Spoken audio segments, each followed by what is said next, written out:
Hello viewers, কেমন আছেন সবাই? আশা করি ভালোই আছেন। আমি মুন্নির রান্নার জুড়ি চ্যানেলে সবাইকে স্বাগতম। তো আজকে আমি বানাবো শিম দিয়ে সর্ষে শিম। তার জন্য আমি ছোট ছোট করে কেটে নিয়েছি, আঁশগুলো ফেলে দিয়ে তারপর ধুয়ে নেব ভালো করে। অবশ্যই পোকা আছে কিনা দেখে তারপর নিতে হবে। তারপর একটা কড়াই বসিয়ে নিয়ে সেখানে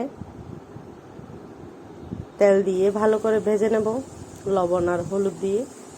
তারপর বাদাম, সরিষা আর মিষ্টি কুমড়া বিচি দিয়ে ভালো করে বেটে নেব সবগুলো একসাথে। আপনারা চাইলে শিলপাটাইও বেটে নিতে পারেন।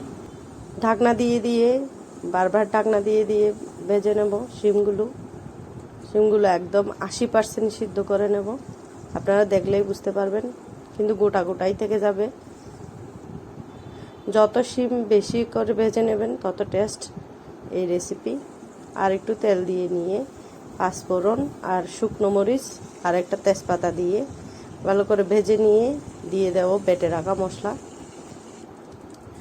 রাখা মশলা ভেজে নেব যতক্ষণ কাঁচা গন্ধ না যায়। কাঁচা গন্ধ যাওয়া পর্যন্ত অপেক্ষা করে নেব। আমি লবণ হলুদ দিয়েছিলাম ভাজার সময়, এই জন্য সামান্য পরিমাণে দিয়েছি, মশলার পরিমাণ মতো লবণ দিয়েছি। কাঁচা গন্ধ চলে যাবে তখন দিয়েছি গুঁড়া মশলাগুলো। গুঁড়া মশলার মধ্যে আমি দিয়েছি ধনিয়ার গুঁড়া, জিরা গুঁড়া আর সামান্য মরিচের গুঁড়া। আসলে নিরামিষ পদে বেশি ঝাল ঝাল হয়ে গেলে আর ভালো লাগে না খেতে। এবার সব কিছু একসাথে কষিয়ে নেব।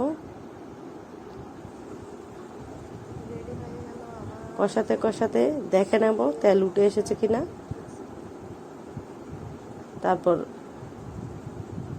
সম্পূর্ণ সিদ্ধ হয়ে গেলেই রেডি হয়ে গেল আমার শিম সর্ষে। অনেক টেস্ট হয়, রান্না করতে একদম কম সময় লাগে। তার জন্য আপনারা অবশ্যই ট্রাই করতে পারেন। শীতকাল চলে যাচ্ছে, আপনারা অবশ্যই বানিয়ে একবার ট্রাই করে খেতে। আমার রান্না যদি ভালো লাগে তাকে অবশ্যই চ্যানেলটি সাবস্ক্রাইব করবেন, লাইক কমেন্ট দিয়ে পাশে থাকবেন।